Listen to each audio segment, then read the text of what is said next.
Halo, kembali lagi dengan aku Diva Dwiani Tias, dan kali ini kita akan membahas materi tentang ekonomi publik. Materi kedua yaitu tentang jenis kebijakan ekonomi. Kebijakan ekonomi terdiri dari 3 jenis utama. Yang pertama yaitu kebijakan fiskal yang mengatur pendapatan dan pengeluaran negara, termasuk pajak. Selanjutnya kita berlanjut ke skala prioritas kebijakan ekonomi. Indonesia menetapkan beberapa prioritas dalam kebijakan ekonominya. Fokus pertamanya adalah ketahanan pangan untuk mendukung petani dan nelayan, sebab Indonesia adalah negara agraris dan maritim yang mana para pekerja utama dari Indonesia ini itu sebagai petani dan sebagai nelayan.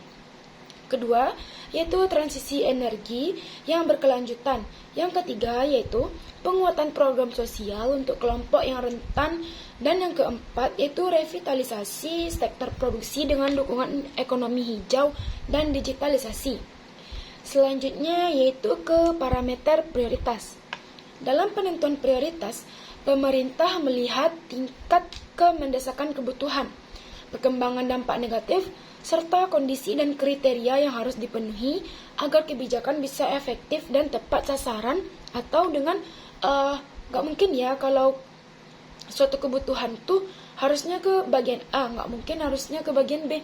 Jadi harus ada yang namanya keefektifan dan ketepatan sasaran.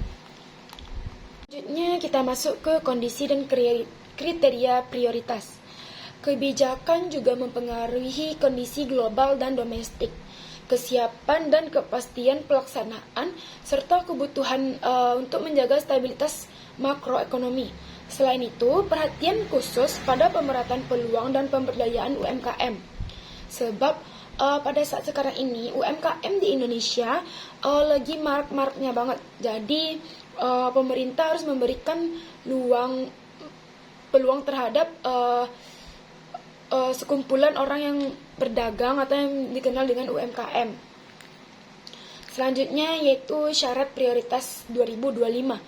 Prioritas kebijakan tahun 2025 mendukung kemandirian ekonomi dengan fokus pada ketahanan pangan, ketahanan pertahanan. Kebijakan ini harus responsif terhadap situasi global, mendorong transformasi ekonomi yang didukung dengan infrastruktur atau SDM yang kuat.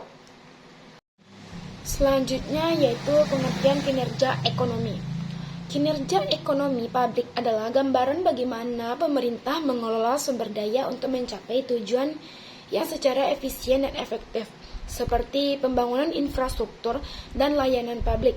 Selanjutnya yaitu kita masuk ke contoh ekonomi 2025.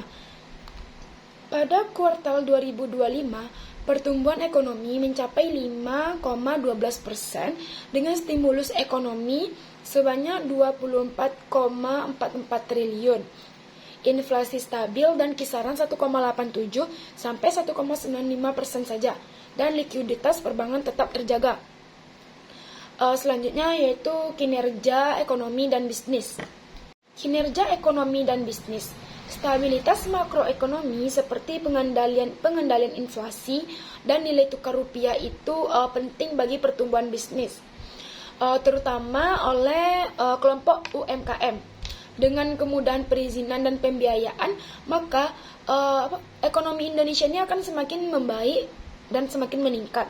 Tidak ada lagi yang namanya kemiskinan. Mungkin kalau sederhana atau yang kita kenal dengan pendapatan menengah ke bawah, itu aja. Tidak ada lagi namanya kemiskinan. Yaitu indikator keberhasilan bisnis. Keberhasilan diukur dari laba yang didapatkan dengan secara maksimal, yang didapat dengan meningkatkan penjualan dan menekankan biaya, didukung oleh kompetensi, etika, dan kepercayaan yang kuat dari masyarakat.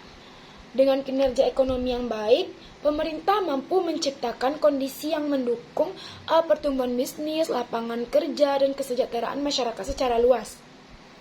Mungkin itu saja pemaparan materi dari saya. Terima kasih dan sampai jumpa. Bye-bye.